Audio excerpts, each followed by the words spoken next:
Nesse vídeo você vai conhecer as famílias mais ricas do mundo. Lembrando, esse vídeo não é sobre as pessoas mais ricas do mundo, embora dentre essas famílias saiu o homem mais rico da história. Mas esse vídeo é especificamente sobre as famílias mais ricas do mundo.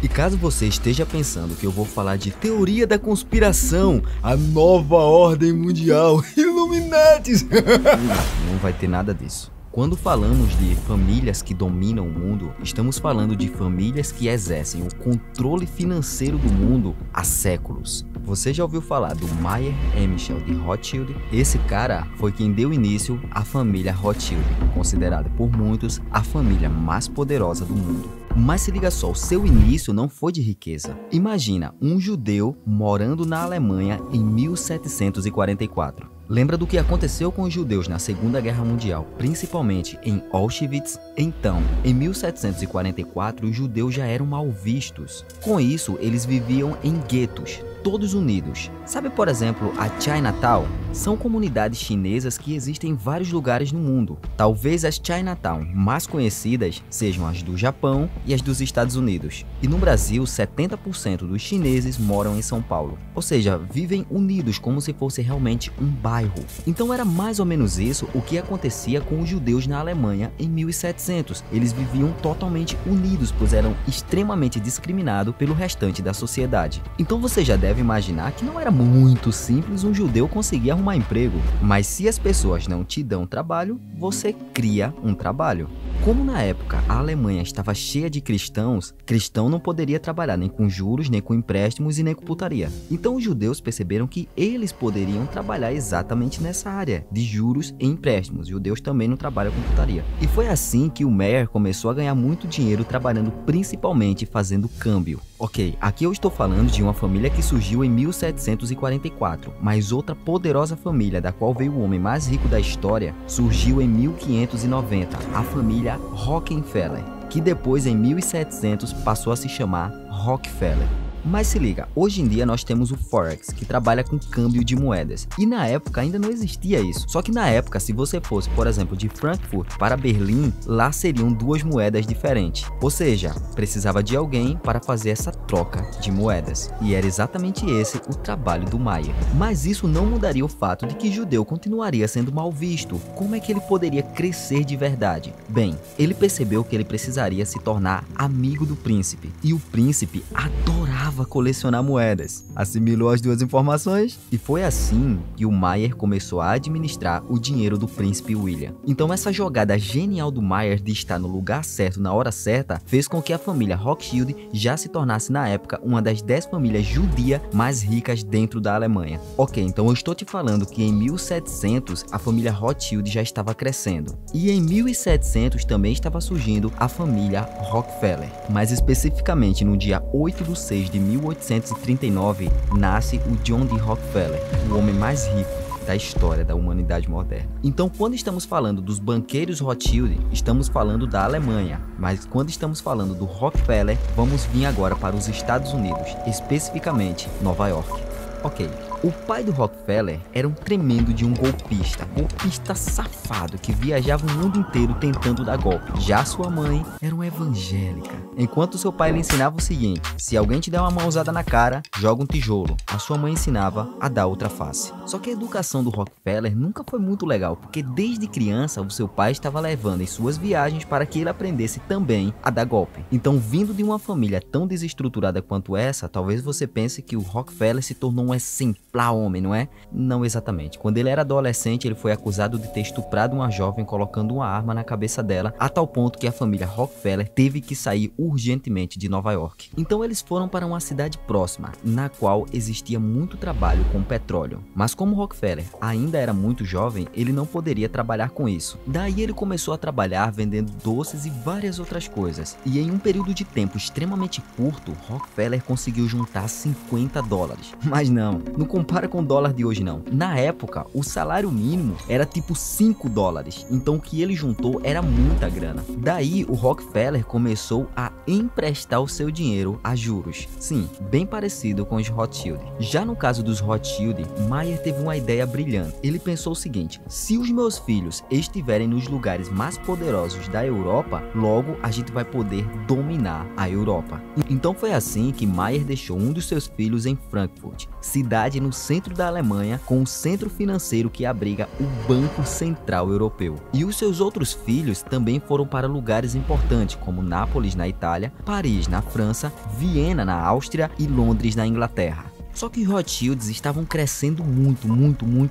Então eu não vou falar de cada um, mas eu vou falar especificamente do Nathan. Se liga só, a partir do século XVIII, a Inglaterra não só se tornou uma das maiores potências econômicas do mundo, como se tornou a maior potência econômica do mundo. E adivinha quem era dos Rothschild que estava na Inglaterra? Exatamente, o Nathan. Percebeu que eu falei Nathan como uma pronúncia inglesa? Pois bem, agora o nome Rothschild passará a ser chamado de Rothschild, sendo essa a sua pronúncia em inglês. Não é que a família mudou de nome, mas é que se tratando de um país diferente, a pronúncia será diferente. Por exemplo, sabe esse jogador aí, ex-jogador do Flamengo? Aqui no Brasil se pronuncia Michael, e esse cantor aí, extremamente famoso, se chama Michael Jackson, ou seja, Michael ou Michael, só o que muda é o país em que você está. Ok, enquanto a Inglaterra é uma gigante, tem outro país que está crescendo muito, os Estados Unidos. E nos Estados Unidos, o Rockefeller percebeu algo que estava crescendo demais, o petróleo. E o Rockefeller trabalhava em um emprego até que bastante simples, ganhando algo por volta de 50 centavos de dólar por dia. E ele conseguiu um empréstimo de 100 mil reais, convertendo para os dias de hoje. Então, para um cara que sabe fazer dinheiro rápido e tendo 100 mil no bolso, agora é hora de fazer grana com petróleo. E existiam basicamente duas maneiras de fazer isso: perfurando ou refinando o petróleo. É muito comum você perceber que aqui no Brasil se extrai muito petróleo, aí refinam lá fora e a gente compra gasolina cara feito um inferno. Desde a época o Rockefeller já tinha noção disso, ou seja, refinar petróleo é bem mais interessante. E foi assim que surgiu a Standard Oil. Então eu estou te falando que na Inglaterra temos o Nathan representando os Rothschild como banqueiro e nos Estados Unidos o Rockefeller como petróleo. E caso você esteja pensando que agora está faltando os Rothschild chegarem nos Estados Unidos e governarem todo o banco americano, não foi exatamente isso que aconteceu. Se liga só, o Rockefeller nasceu em 1839, mas 2 anos antes, em 1837, estava nascendo o John Pierpont Morgan, o mesmo que em 1861 criaria o banco JP Morgan. Mas diferente do início dos Rothschild e do Rockefeller, o JP Morgan não veio de família pobre. Embora o John não fosse pobre, ele era tão doente que até parecia que ele nem chegaria à fase adulta. Mas se liga, em 1861 deu início a Guerra Civil Americana, exatamente no mesmo ano em que o JP Morgan iniciou o banco JP Morgan. Ou seja, acabou de abrir o próprio banco e agora pode morrer na guerra. Mas aí, o Morgan descobriu que o Rockefeller não ia lutar na guerra. E ele se perguntou, mas como ele não vai lutar na guerra? Se todo mundo que for adulto, não sendo nem criança e não sendo idoso, tem que lutar. Como é que ele não vai lutar? E foi assim que ele descobriu que pagando uma graninha, você poderia colocar outra pessoa para lutar em seu lugar na guerra. Era como se fosse mais ou menos um tipo de dublê da vida real. Mas se liga, quando eu falo do Rockefeller, parece que ele foi filho único, mas na verdade ele tinha irmãos. E claro que o John Rockefeller não iria deixar os irmãos vagabundando. Na verdade, um dos seus irmãos, chamado William Rockefeller, ele chegou a ser dono da 4ª maior empresa do mundo na época, chamada Anaconda Cooper. Agora se liga, Anaconda Cooper sendo a 4ª maior empresa do mundo, você acha que os Rothschilds não iria estar de olho? Que nada, meu amigo, os Rothschild meteram 7 milhões nessa empresa. E é claro que você tem que converter com a lógica da época. 7 milhões naquela época era equivalente a uns 100 bilhões de hoje. Ou seja, os Rothschild eram muito visionários quando iam investir o seu dinheiro. Para você ter uma ideia, uma guerra que estava acontecendo entre a França e a Inglaterra, imagina se alguma pessoa pudesse saber previamente quem iria ganhar essa guerra. Pois bem, foi assim que fez o Nathan Rothschild. Ele mandou um mensageiro observar quem está vencendo a guerra, e ele descobriu que quem está vencendo é exatamente a Inglaterra. Só que aí, olha o que foi que o safado do Nathan fez. Ele pagou várias pessoas para saírem espalhando pelas ruas e nos bancos que a Inglaterra estava perdendo a guerra, e era só questão de tempo para toda a Inglaterra estar totalmente quebrada. Ou seja, a Inglaterra estava vencendo a guerra e o povo acreditando que a Inglaterra estava perdendo. Daí você já deve imaginar, todas as pessoas estavam vendendo as suas ações a preço de banana. Ou seja, o Nathan, que tinha uma informação privilegiada de que a Inglaterra iria vencer a guerra, pois já estava vencendo, pegou essas informações privilegiadas e manipulou, fazendo com que as ações caíssem 50, 60, 70, 90% do preço. E foi assim que o Nathan Rothschild colocou a Inglaterra no bolso e se tornou o membro da família Rothschild mais famoso. Mas você lembra que eu falei que em 1861 se iniciou a Guerra Civil Americana, na qual tanto JP Morgan quanto Rockefeller pagaram para não participar? Então, o Nathan Rothschild era um banqueiro e o JP Morgan também. Então o JP pensou, como é que eu posso fazer para ganhar dinheiro nessa guerra? Daí se liga, os preços dos títulos de créditos flutuavam demais, pois as pessoas não sabiam qual seria o resultado da guerra, nem mesmo o próprio JP Morgan. Mas se liga só, na corrida do ouro da Califórnia que aconteceu no século XIX, algumas pessoas ganharam muito dinheiro exatamente com o ouro. Mas sabe quem realmente ganhou dinheiro? Quem vendia pás e picaretas para quem achava que ganharia dinheiro com ouro. Então, o que o Morgan fez foi emprestar o seu dinheiro para quem queria comprar mais armas. E assim, JP Morgan fez muita, mas muita grana. Ok, uma hora a guerra iria acabar, e acabou. E quando a guerra acabou, 3 nomes que eram gigantes nos Estados Unidos eram Rockefeller, Vanderbilt e Carnegie. Então, só que aí é onde entra um problema. Rockefeller era obcecado por ser o homem mais rico dos Estados Unidos, mas ele não era o homem mais rico. Na verdade, o mais rico era exatamente o Vanderbilt. Então Rockefeller apostou todas as suas fichas. Ele fez o seguinte acordo: ele fechou de entregar para o Vanderbilt 60 vagões de petróleo por dia. Cara, nós estamos falando de toneladas de petróleo por dia, mas ele não tinha como fazer isso. Como ele não tinha dinheiro para isso, ele começou a pedir dinheiro emprestado para tudo que é gente, para tudo que é banco. Daí você deve ter pensado, então aí ele faliu, não é? Lembra que eu te falei que o JP Morgan ganhou muito dinheiro exatamente com a guerra? Se liga só, do jeito que acabou a guerra, muitas empresas de tamanho médio para pequena estavam quase falindo. E daí o Rockefeller percebeu o seguinte: eu espero essa empresa falir e eu fico ainda mais poderoso. Mas também ele tinha uma estratégia parecida com o Nathan Rothschild. Se liga só, se uma empresa está falindo, mas ainda não faliu, é porque algumas pessoas ainda gostam do produto daquela empresa. E se outra empresa vender o mesmo produto pela metade do preço, por qual razão você vai comprar daquela empresa que já está falindo? E vamos ainda gerar mais escassez. Aquele produto está sendo vendido com 90% de desconto na empresa do Rockefeller. Sim, o safado do Rockefeller fazia isso. Ele ficava no prejuízo, mas ele quebrava as outras empresas. Só que nessa parada, o Rockefeller virou muito poderoso. Ele já detinha mais da metade do mercado dos Estados Unidos. Sabe aquela parada do Mark Zuckerberg de quando uma empresa começa a crescer, como foi no caso do Instagram e do WhatsApp, ele vai lá e compra? Então,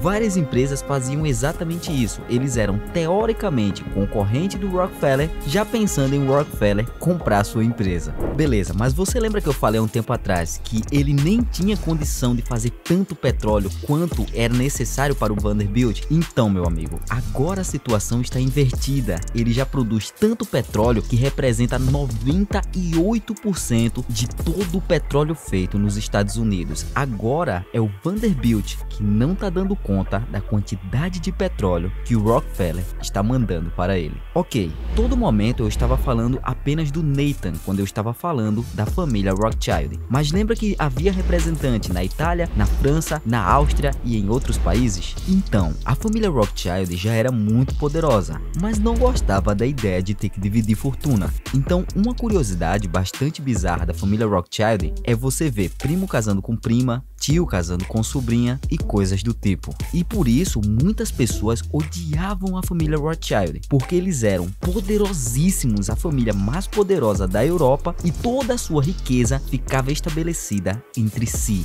Ok, já nos Estados Unidos, o Rockefeller decidiu fazer uma parceria com o John Scott. Esse cara era o segundo homem mais rico dos Estados Unidos na época. Só que com isso, o Vanderbilt sendo o primeiro mais rico e o John Scott sendo o segundo mais rico e o Rockefeller tendo parceria com os dois, o Vanderbilt não achou isso legal. Daí, se você entendeu bem o que eu estou falando, eu estou te falando que os dois homens mais ricos dos Estados Unidos estavam disputando para ver quem iria ficar com o serviço do Rockefeller. Eu estou te falando que na prática ele colocou o primeiro e o segundo homem mais rico dos Estados Unidos para trabalhar para ele. E foi assim que o John D. Rockefeller se tornou o homem mais rico do mundo. Para você ter uma ideia, o Elon Musk, que é o homem mais rico do mundo atualmente, a sua fortuna é de mais ou menos 200 bilhões de dólares. O Rockefeller, a sua fortuna passava de 1 trilhão de dólares. Só que se liga, o JP Morgan foi o maior banqueiro da história, pois ele não apenas era um banqueiro, como ele também gostava de monopolizar tudo que ele encontrasse pela frente. No caso, o JP Morgan monopolizou a indústria do aço, exatamente como o Rockefeller fez com o petróleo. E para você ter uma ideia, atualmente o banco JP Morgan está entre os maiores bancos do mundo e está também entre os bancos mais rentáveis do mundo. Então, muitas vezes, um membro da família ser um grande empreendedor não necessariamente significa que toda a família continuará com o legado que alguém criou. Por exemplo, no caso do Rockefeller, ele conseguiu 1 trilhão de dólares, mas atualmente a sua família tem algo por volta de 420 bilhões. E isso é porque eu estou falando de quem está considerando o valor lá para cima. Muitos acreditam que o valor da sua família hoje é de 8 bilhões, sendo a 43ª família mais rica do mundo. E com as mudanças que sempre ocorrem no mundo, famílias como a família Bush, da qual veio George Bush, família Gates, da qual veio o Bill Gates, que por muito tempo foi o homem mais rico do mundo. Ou seja, hoje temos outras famílias bem poderosas, por exemplo a família Bush e a família Gates, mas a família considerada mais rica do mundo atualmente é a família Watson, a criadora da Walmart. Mas se liga, a família Rothschild não está na lista porque é dificílimo calcular a fortuna da sua família, pois está dividida em vários países do mundo. Ou seja, para os conservadores, a família Rothschild tem algo por volta de 300 bilhões de dólares, o que convenhamos não é pouco. Mas para quem não é tão conservador assim, acredita que essa poderosa família tem mais de 1 trilhão de dólares. Mas segundo o Instituto Federal de Tecnologia da Suíça, o capital do mundo basicamente está representado em 43 mil empresas. Eu sei, você não entendeu, eu vou te explicar. Imagina que você viu um vídeo do Primo Rico e decidiu investir o teu dinheiro na corretora Rico, ok? Porque você não quis investir na XP, que é a maior corretora do Brasil. Porém, a Rico faz parte da XP e a XP faz parte do Banco Itaú. Ou seja, no momento em que você investiu na Rico, indiretamente você investiu na XP e no Itaú. E é aí onde fica bizarro, porque segundo alguns levantamentos, somando todo o dinheiro do mundo, existe algo por volta de 170 trilhões de dólares, mas apenas 174 empresas controlam a totalidade desse dinheiro. Para você entender melhor o que eu estou querendo falar, eu estou falando que 174 empresas, direta ou indiretamente, ela controla as 43 mil, sendo que essas 43 mil são quem controlam direta ou indiretamente tudo no mundo. Então, por exemplo, grandes empresas podem trabalhar com comidas, remédios, armas, petróleo, entre outras coisas. Então vamos usar comida como referência. Vamos supor que 10 empresas representem 99% de todo o leite que é feito no mundo. Como o leite é o alimento mais consumido no mundo, nós sabemos que a grande maioria das comidas precisam de leite para ser feito. Ou seja, eu estou te falando que poucas empresas dominam a indústria alimentícia. Mas sabe o que é bizarro? Lembra que eu te falei de 174 empresas que controlam direta ou indiretamente praticamente o mundo? Pois bem, cerca de 87 companhias têm atuação diretamente no mercado financeiro, movimentando algo por volta de 390 bilhões bilhões. Então olha só, no passado, as famílias que dominavam o mundo, estamos falando de quem dominava petróleo, mercado financeiro, aço, mas quando falamos para os dias de hoje, nós ainda continuamos falando do mercado financeiro, de certa parte petróleo, mas tem algo que é muito relevante nos dias de hoje: a tecnologia. Você pode comprovar isso ao perceber que a empresa mais valiosa do mundo hoje é a Apple e em seguida a Microsoft. Mas se liga numa informação que é preciosíssima: tanto a família Rockefeller, Morgans quanto Rothschild têm atuação em bancos. Você já ouviu falar de uma coisa chamada reservas fracionárias? Eu vou te explicar como é que essa fraude acontece e ela existe nos dias de hoje. Teoricamente, os bancos deveriam funcionar assim: você coloca R$1 milhão no banco, o banco pega esse teu R$1 milhão e empresta para outra pessoa, e aí essa pessoa que pegou o empréstimo no banco, ela vai pagar um juros mensal ou anual para o banco, e você que colocou o dinheiro no banco vai ganhar uma parte disso. Então, teoricamente, o banco só pode emprestar uma quantidade de dinheiro que ele tem. Pois bem, as reservas fracionárias tirou isso. Agora o banco pode emprestar R$1 bilhão, sendo que ele tem apenas R$1 milhão.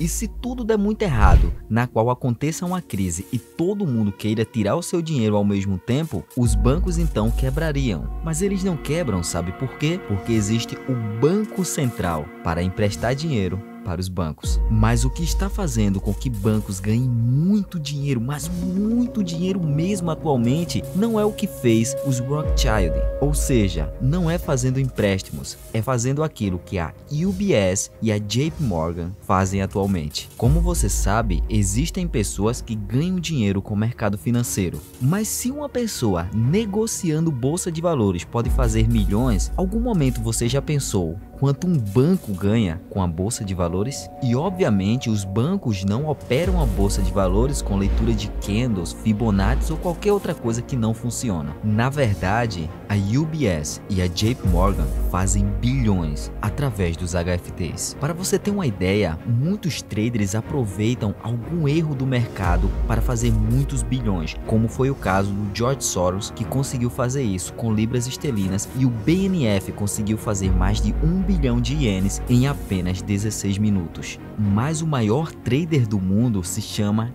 Gene Simons, operando com HFTs. HFT significa High Frequency Trading, ou seja, são robôs, especificamente algoritmos de alta frequência de negociação. Em outras palavras, um HFT pode fazer talvez milhares ou até milhões de negociações por minuto. Segundo algumas estimativas, cerca de 80% de todas as negociações que acontecem na bolsa de valores são por HFTs. Eu até poderia te explicar como é que os HFTs fazem arbitragem, spoofing e coisas do tipo, mas esse vídeo ficaria enorme. Então, como você entendeu, com o fim do pregão viva voz, agora o mercado financeiro estando com tecnologia, quem mais ganha dinheiro são exatamente os bancos e corretoras que utilizam os HFTs. Eles também usam outras maneiras, mas isso será tema de um outro vídeo. Mas a questão é, hoje em dia quem manda no mundo é a FANG. Essa sigla significa Facebook, Apple, Amazon, Netflix e Google.